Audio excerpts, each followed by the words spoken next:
কুরবানি একমাত্র আল্লাহ তাআলাকে সন্তুষ্টির উদ্দেশ্যে করতে হয়, কারণ কুরবানির ইতিহাস বড় কঠিন। ৮৬ বছর বয়সে যে একটা সন্তান লাভ করছে হযরত ইব্রাহিম আলাইহিস সালাতু ওয়াস সালাম, সেই সন্তান যখন বাবা বাবা বলে ডাকার বয়স হয়েছে, বাবার হাত ধরে চলতে পারে, ঘুরতে পারে, এমন সময় আল্লাহ পাক রব্বুল আলামিন স্বপ্ন দেখায়, নিজের সন্তানটাকে কুরবানি করে দাও। কথাটা ইব্রাহিম আলাইহিস সালাতু ওয়াস সালাম সন্তানের কাছে ব্যক্ত করে, ইন্নী আরা ফিল মানাম আন্নী আযবাহুকা ফানজুর মাযা তারা। হে বৎস, আমি স্বপ্ন দেখলাম তোমাকে আমি জবাই করতেছি, এখন তোমার মতামতটা একটু বলে দাও। বাবাও নবী, সন্তানও ভবিষ্যৎ নবী। আল্লাহ পাক রব্বুল আলামিন ওনাদের কলবটা, ওনাদের নফসটা এত স্বচ্ছ রেখেছেন। ছোট্ট ইসমাঈল যেখানে মৃত্যুর ভয়ে পালানোর কথা, জবাইয়ের কথা শোনার সাথে সাথে কান্না করার কথা, আপনার আমার সন্তান হইলে খুঁজে পাওয়া যাইতো না। কিন্তু ইসমাঈল আলাইহিস সালাতু ওয়াস সালাম হাসি মুখে বাবাকে সুন্দর একটা জবাব দিয়ে দিছেন, ইয়া আবাতি ফাআল মা তু'মার সাতাজিদুনি ইনশাআল্লাহু মিনাস সাবিরিন। হে বাবা, আপনাকে যেই আদেশ করা হয়েছে আপনি সেই আদেশে আদিষ্ট, অতএব আপনি আপনার হুকুম পালন করেন। যেমন আপনাকে আদেশ করা হয়েছে আপনি তেমনি হুকুম পালন করেন। সাতাজিদুনি ইনশাআল্লাহু মিনাস সাবিরিন, ইনশাআল্লাহ আপনি আমাকে সাবিরিনদের অন্তর্ভুক্ত পেয়ে যাবেন। ফালাম্মা আসলামা ওয়া তাল্লাহু লিল জাবিন।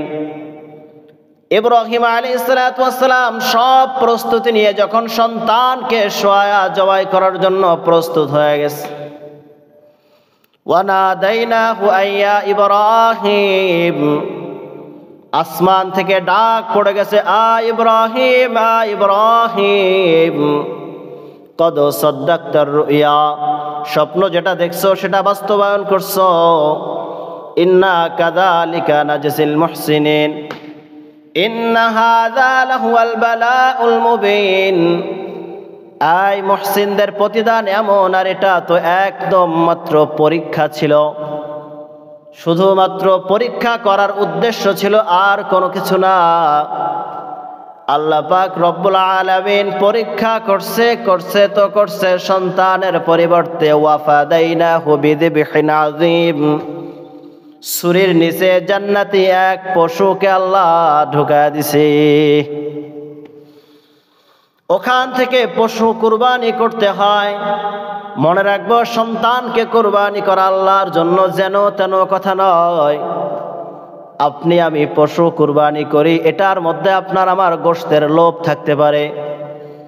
আপনি আমি পশু কুরবানি করি, এটার মধ্যে আপনার আমার যশ খ্যাতি লাভের কারণ থাকতে পারে।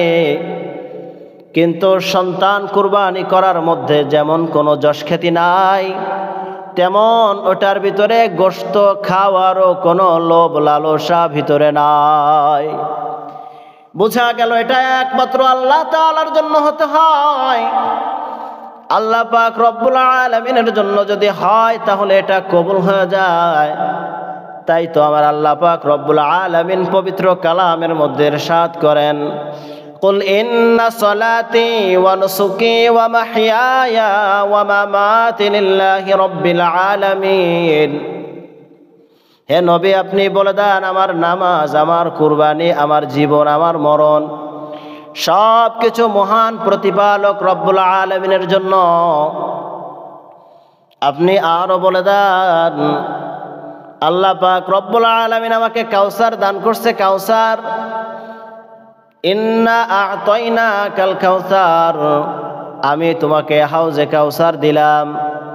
দেওয়ার পরে আল্লাহ ঘোষণা দেন, ফাসাল্লি লিরাব্বিকা ওয়ানহার, তোমার রবের জন্য তুমি নামাজ আদায় করো এবং কুরবানি করো।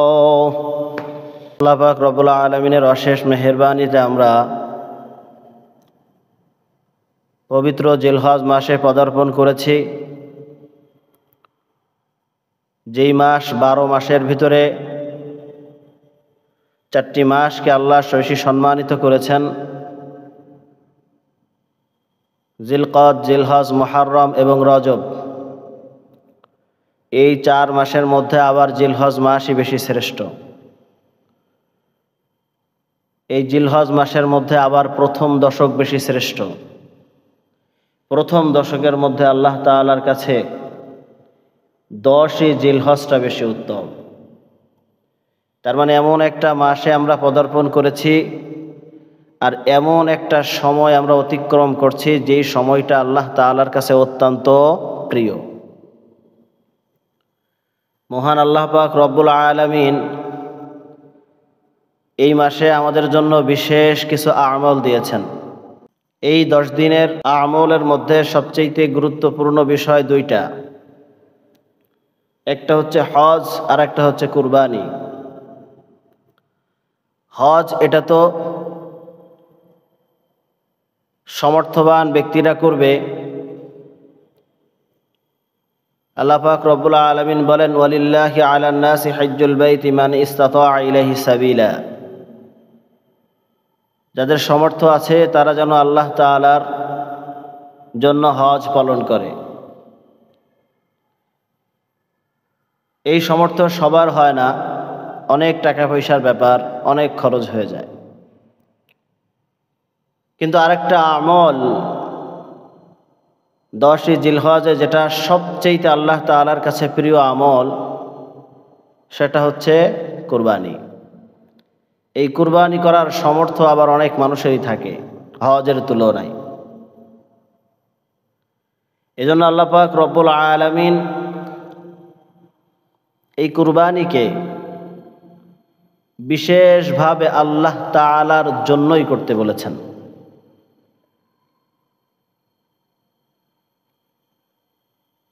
পবিত্র কালামের মধ্যে আল্লাহ পাক রব্বুল আলামিন ইরশাদ করেন, কুল ইন্না সলাতি ওয়া নুসুকি ওয়া মাহইয়ায়া ওয়া মামাতি লিল্লাহি রাব্বিল আলামিন। হে নবী, আপনি বলে দেন, আমার নামাজ, আমার কুরবানি, আমার জীবন, আমার মরণ সব কিছু মহান প্রতিপালক রব্বুল আলামিনের জন্য। আমার হায়াত আল্লাহ পাক রব্বুল আলামিনের জন্য, আমার মৃত্যু আল্লাহ পাক রব্বুল আলামিনের জন্য।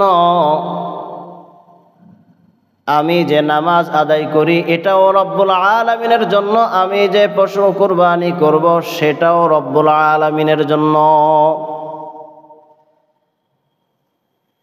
সূরা কাউসারের মধ্যে আল্লাহ পাক রব্বুল আলামিন বলেন, ইন্না আ'তাইনাকাল কাউসার, এই আমি তোমাকে কাউসার দান করলাম। ফাসাল্লি লিরাব্বিকা ওয়ানহার, সুতরাং তুমি তোমার রবের জন্য নামাজ আদায় করো আর রবের জন্যই কুরবানি করো। তাহলে কুরবানি একমাত্র আল্লাহ পাক রব্বুল আলামিনের জন্যই হবে, ইখলাসের সাথেই হবে,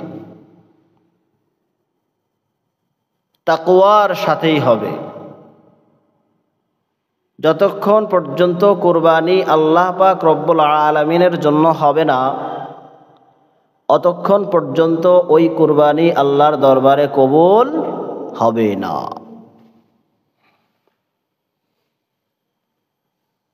তাহলে কুরবানি কার জন্য? আল্লাহ পাক রব্বুল আলামিন। রাসূল করিম সাল্লাল্লাহু আলাইহি ওয়াসাল্লাম বলেন, আল আদহা আলা কুল্লি আহলি বাইতিন ফি কুল্লি আমিন ওয়াজিবুন। কুরবানি এটা প্রত্যেক সমর্থবান পরিবারের জন্য প্রত্যেক বছরই ওয়াজিব। প্রত্যেক সমর্থবান ব্যক্তি প্রত্যেক বছরই কুরবানি করবে, এটা ওয়াজিব। এজন্য যাদের সামর্থ্য আছে তারা আমরা কুরবানি করব। যাদের সামর্থ্য আছে তারা কি করব? কুরবানি করব। কুরবানি কি করব এটা আল্লাহ নির্ধারণ করে দিয়েছেন। আল্লাহ পাক রব্বুল আলামিন বলেন, ওয়ালিকুল্লি উম্মাতিন জাআলনাহু মানসাকা, আমি প্রত্যেক উম্মতের জন্য, প্রত্যেক জাতির জন্য কুরবানি নির্ধারণ করে দিয়েছি। লিয়াযকুরু ইসমাল্লাহ আলা মা রাযাকাহুম মিন বাহিমাতিল আনআম, যাতে করে তারা তাদের দেওয়া চতুষ্পদ জন্তু জবাইয়ের সময় আল্লাহর নামটা নিতে পারে। অর্থাৎ আল্লাহ পাক রব্বুল আলামিন আমাদের জন্য চতুষ্পদ জন্তুকে কুরবানি হিসেবে নির্ধারণ করেছেন। চতুষ্পদ জন্তুর মধ্যে আবার হাদিসে ব্যাখ্যা এসেছে গৃহপালিত পশু হতে হয়। সেই হিসাবে 5টা জিনিস আমরা কুরবানি করে থাকি। 1 নাম্বার উট,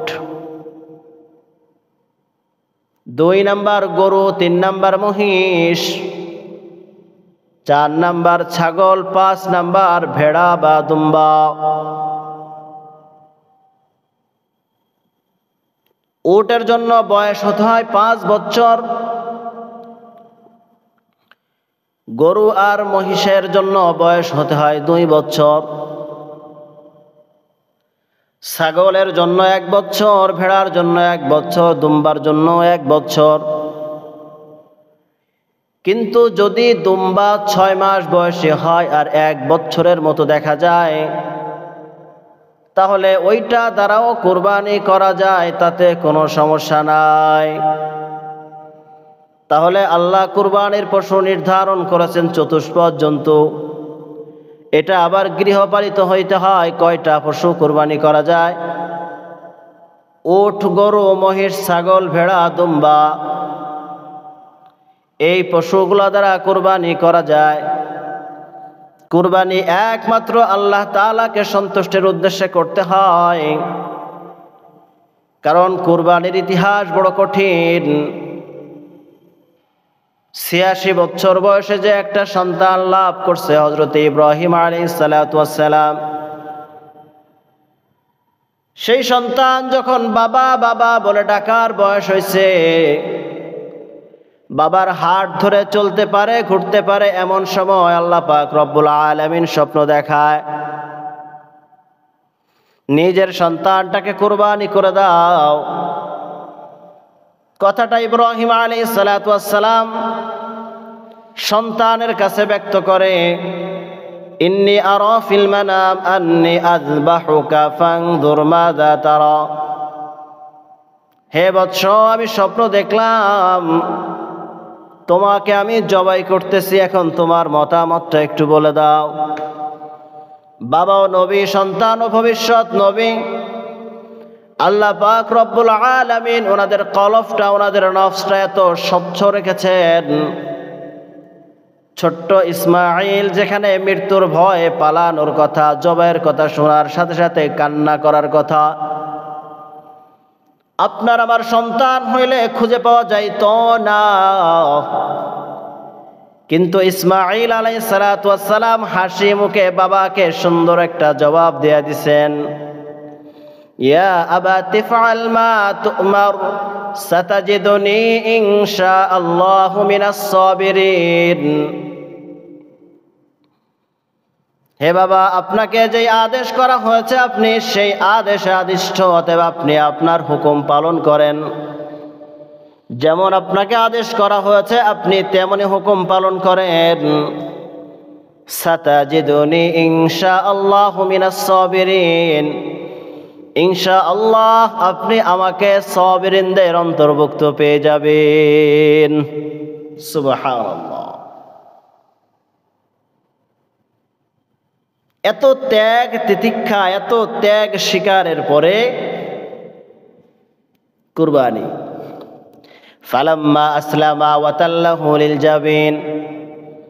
ইব্রাহিম আলাইহিস সালাতু ওয়াস সালাম সব প্রস্তুতি নিয়ে যখন সন্তানকে সোয়া জবাই করার জন্য প্রস্তুত হয়ে গেছে, ওয়া নাদাইনাহু আইয়া ইব্রাহিম, আসমান থেকে ডাক পড়ে গেছে, আ ইব্রাহিম, আ ইব্রাহিম, কদ সাদ্দাকতার রুইয়া, স্বপ্ন যেটা দেখছো সেটা বাস্তবায়ন করছো। ইন্না কাযালিকা নাজজিল মুহসিনিন, ইন্না হাযা লাহুয়াল বালাউল মুবিন। আই মুহসিনদের প্রতিদান এমন, আর এটা তো একদম মাত্র পরীক্ষা ছিল, শুধুমাত্র পরীক্ষা করার উদ্দেশ্য ছিল, আর কোনো কিছু না। আল্লাহ পাক রব্বুল আলামিন পরীক্ষা করছে সন্তানের পরিবর্তে। ওয়াফাদাইনাহু বিযিবহিন আযীম, ছুরির নিচে জান্নাতি এক পশুকে আল্লাহ ঢুকায় দিছে।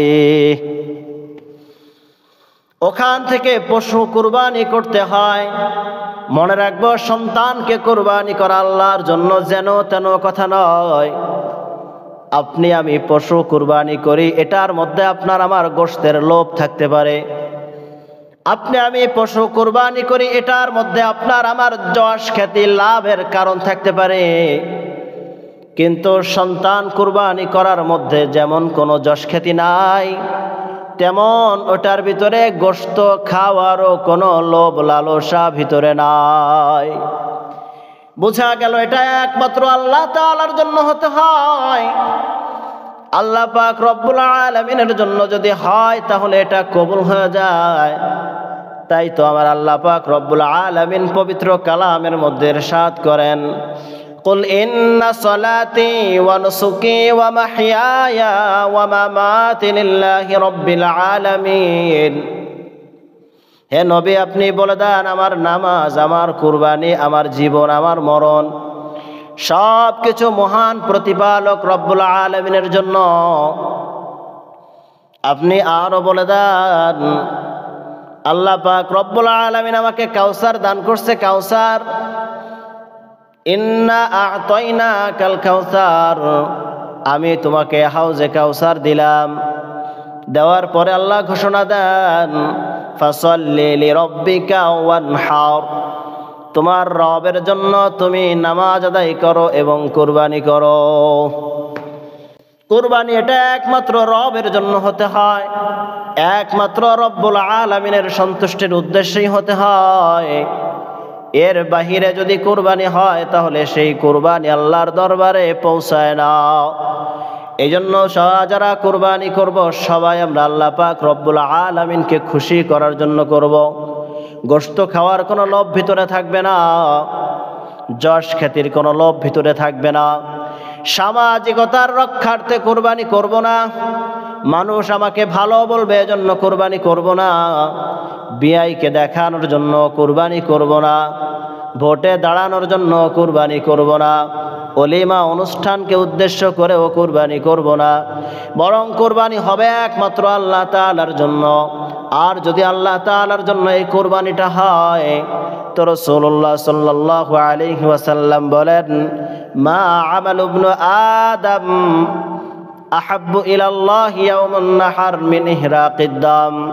কুরবানির দিন কুরবানি করার চাইতেও প্রিয় কোনো আমল আল্লাহর কাছে পছন্দনীয় নয়। কুরবানির দিন সবচাইতে বেশি পছন্দনীয় আমল আল্লাহ তাআলার কাছে ইহরাকিদ দাম, কুরবানি করা, রক্ত প্রবাহিত করা। শুধু তুমি আল্লাহর জন্য কুরবানি করবা তা নয়, ওয়া ইন্নাহা লাতাতি ইয়াউমাল কিয়ামাতি বিকুরুনিহা ওয়া আশআরিহা ওয়া আদলাফিহা।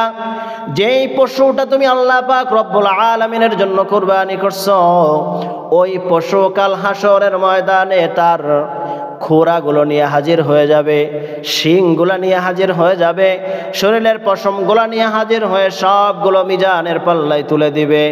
শুধু তাই নয়, ওই সময় ওজন হবে তা নয়, আরো সুসংবাদ শুনে রাখো, ওয়া ইন্নাদ দাম লাকা মিনাল্লাহি বিমাকান ক্বাবলা আন ইয়াকা আলাল আরদ। যদি ইখলাসের সাথে কুরবানিটা হয় তাহলে রক্ত মাটিতে পড়ার আগে আগে আল্লাহর দরবারে কবুল হয়ে যায়। সুবহানাল্লাহ। রক্ত মাটিতে পড়ার আগে আগে আল্লাহ পাক রব্বুল আলামিন আপনার আমার কুরবানি কবুল করে নেবেন। ফাতিবু নাফসা, সুতরাং অন্তরকে প্রশান্ত করো, অন্তরকে খাঁটি করো, খালেস করো। হযরতে যায়েদ ইবনে আরকাম রাদিয়াল্লাহু তাআলা আনহু থেকে বর্ণিত, উনি বলেন, একবার সাহাবীরা জিজ্ঞাসা করে, মা হিয়াল উদহিয়া ইয়া রাসূলুল্লাহ, কুরবানি সেটা কি জিনিস ইয়া রাসূলুল্লাহ, আমাদেরকে একটু বুঝিয়ে দেন। ক্বালা রাসূলুল্লাহ সাল্লাল্লাহু আলাইহি ওয়াসাল্লাম, হিয়া সুন্নাতু আবিকুম ইব্রাহিম। রাসূলুল্লাহ সাল্লাল্লাহু আলাইহি ওয়াসাল্লাম বলেন, এটা তো ইব্রাহিম আলাইহিস সালাতু ওয়াস সালামের সুন্নাত। আবার সাহাবীরা প্রশ্ন করে, ফামা লানা ফিহা ইয়া রাসূলুল্লাহ, তাহলে আমাদের কি লাভ, আমরা তো আপনার উম্মত, ইব্রাহিম আলাইহিস সালাতু ওয়াস সালামের উম্মত নয়, আবার ইব্রাহিম আলাইহিস সালাতু ওয়াস সালামের জামানায়ও আমরা নাই। তো ইব্রাহিম আলাইহিস সালাতু ওয়াস সালামের সুন্নাত পালন করলে আমাদের কি লাভ? ক্বালা রাসূলুল্লাহ সাল্লাল্লাহু আলাইহি ওয়াসাল্লাম, বিকুল্লি শা'রাতিন হাসানাহ, প্রত্যেকটা পশমে পশমে একটা করে নেকি তোমার আমলনামায় দিয়ে দেওয়া হবে। আবার সাহাবীরা প্রশ্ন করে, আয় তাই নাকি, প্রত্যেকটা পশমে আমলনামা দেওয়া হবে?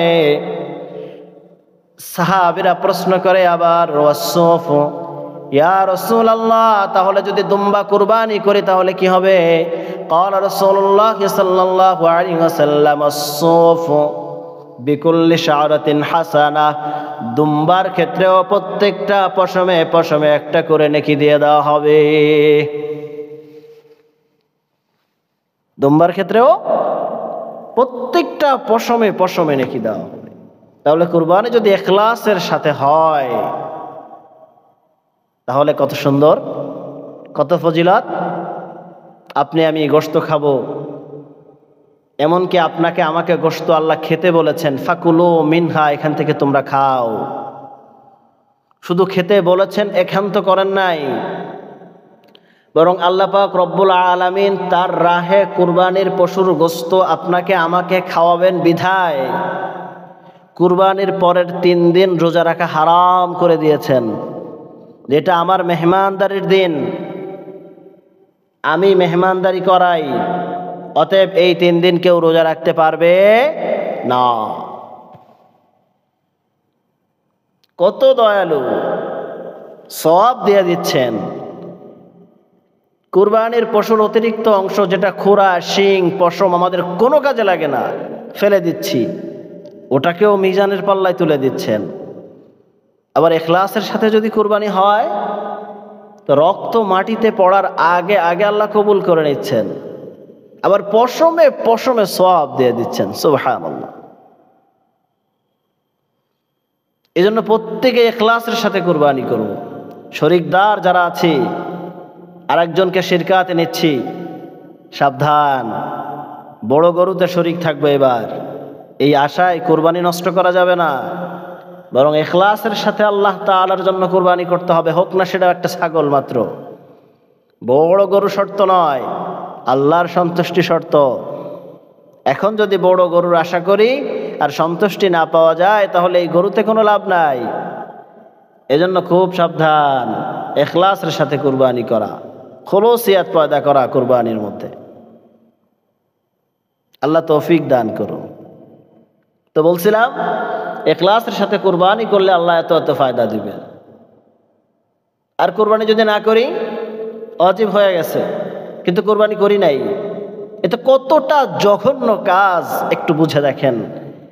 ক্বালা রাসূলুল্লাহ সাল্লাল্লাহু আলাইহি ওয়াসাল্লাম, মান ওয়াজাদা সাআতান, যেই ব্যক্তির সামর্থ্য থাকলো, ওয়ালা মুদাহি, কিন্তু কুরবানি করলো না, ফালা ইয়াকরাবান্না মুসাল্লানা, সে যেন আমাদের ঈদগাহে হাজির না হয়।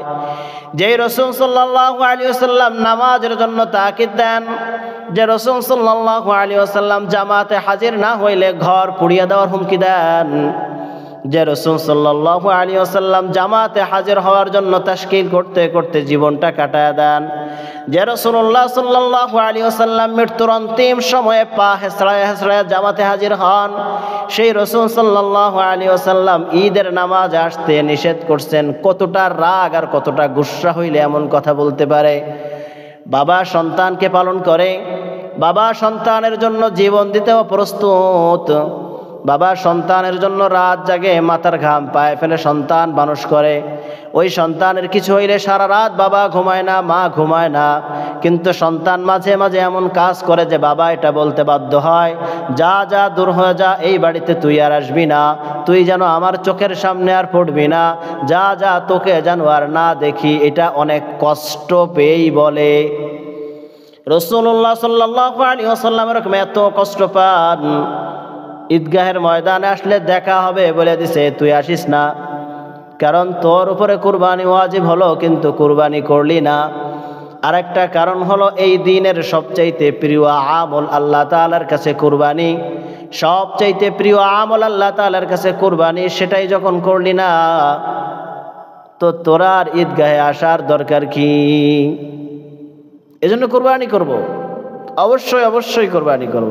কুরবানির পরে একটা কাজ আমাদের রয়ে যায়, গোশত বন্টন। এখানে এসে আর মন চায় না গোশত ছাড়তে, মনে হয় যে খেয়ে ফেলি। হ্যাঁ, কি মনে হয়? খেয়ে ফেলি।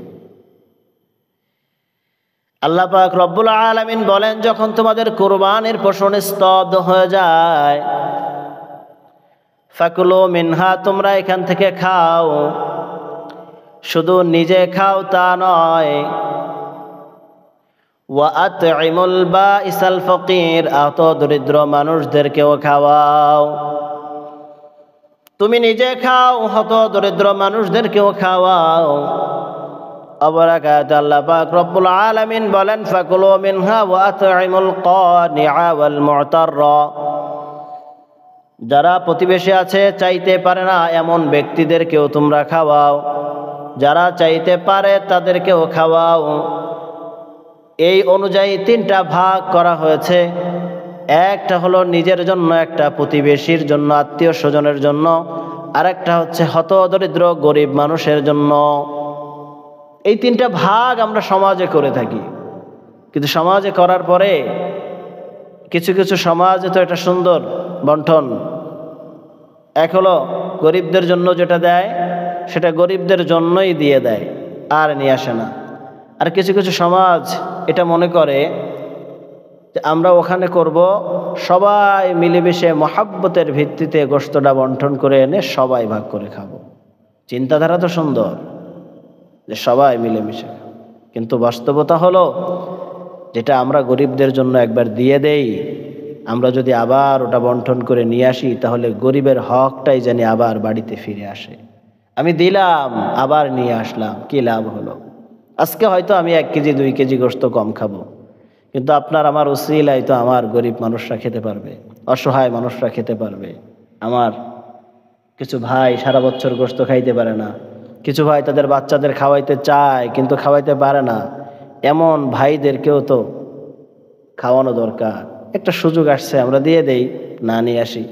হাদিসের মধ্যে রাসূলুল্লাহ সাল্লাল্লাহু আলাইহি ওয়াসাল্লাম বলেন, কোনো জিনিস কাউকে হাদিয়া দেওয়া বা সদকা দেওয়ার পরে ওইটা ফিরিয়ে আনা, এটা কেমন জানি কুকুর বমি করে আবার খেয়ে ফেলা। এই কথাটা কিন্তু অত্যন্ত মারাত্মক কথা। কুকুর বমি করে খাওয়াটা যেমন ঘৃণিত কাজ, কাউকে কোনো কিছু দিয়ে আবার নিয়ে আসাটাও কেমন ঘৃণিত কাজ। আমরা অবশ্যই কাউকে খোঁটা দেওয়ার জন্য নিয়ে আসি না, হিংসার বশীভূত হয়েও নিয়ে আসি না, অহংকারের কারণেও নিয়ে আসি না। আমাদের চিন্তাধারাও সুন্দর যে আমরা সবাই মিলেমিশে খাবো, কিন্তু কাজটা কেমন জানি আমাদের অজান্তে একটু জঘন্য হয়ে যায়। এজন্য আমরা যেটা দিয়ে দিব ওইটা আর নিব না, যারা দিয়ে দিব এটা দিয়েই দিব ইনশাআল্লাহ। এজন্য এই বন্টনটা আমরা এমনভাবে করব যেন গরিবদের হকটা গরিবদের কাছে বুঝে আসে। এটা যেন না হয়, যদি হয়ে যায়, যদি এমন হয় যেন ওই গোশত নিতেই আমার মনে চায়, তাহলে বুঝে নেব যে আমি যে তাকওয়া এবং ইখলাসের সাথে কুরবানি করার কথা ছিল এটা কুরবানি হয় নাই। কারণ কুরবানি শুধুমাত্র পশু জবাই করার নাম নয়, ভিতরে থাকা পশুত্বকেও জবাই করতে হয়। আর ভিতরে থাকা পশুত্ব নফসানিয়াত, এটা জবাই হয় নাই বিধায় নফস শুধু গোস্তের দিকে নজর দেয়। যদি এটা হইতো ওইদিকে নজর দিতই না। মনে রাখবো, দিয়ে দিছি তো দিয়ে দিছি, কুরবানি করছি তো করছি, শুধু পশুর গলায় ছুরি দেই নাই, আমি আমার নফসানিয়াত এর দিকে ছড়িয়ে দিয়েছি। শুধুমাত্র রব্বানিয়াতকেই প্রাধান্য দেব, নফসানিয়াতকে নয়।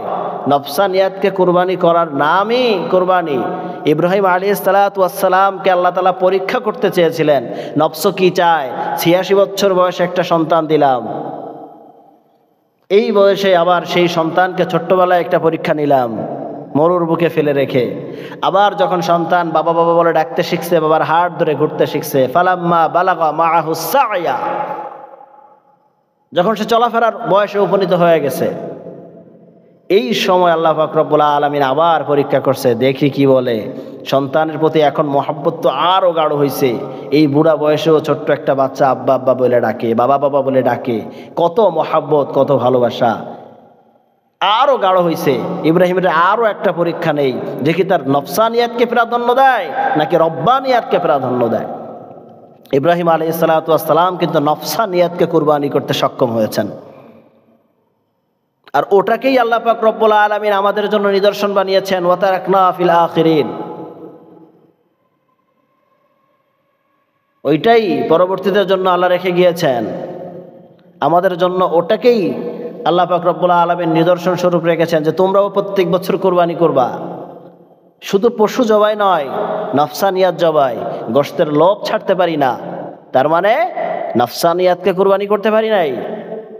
এজন্য চেষ্টা করা নফসানিয়াতকে কুরবানি করার। আল্লাহ পাক রব্বুল আলামিন আমাদের সকলকে ইখলাসের সাথে কুরবানি করার তৌফিক দান করেন। আমিন। ওয়া আখিরি দাওয়ানা আনিল হামদুলিল্লাহি রাব্বিল আলামিন।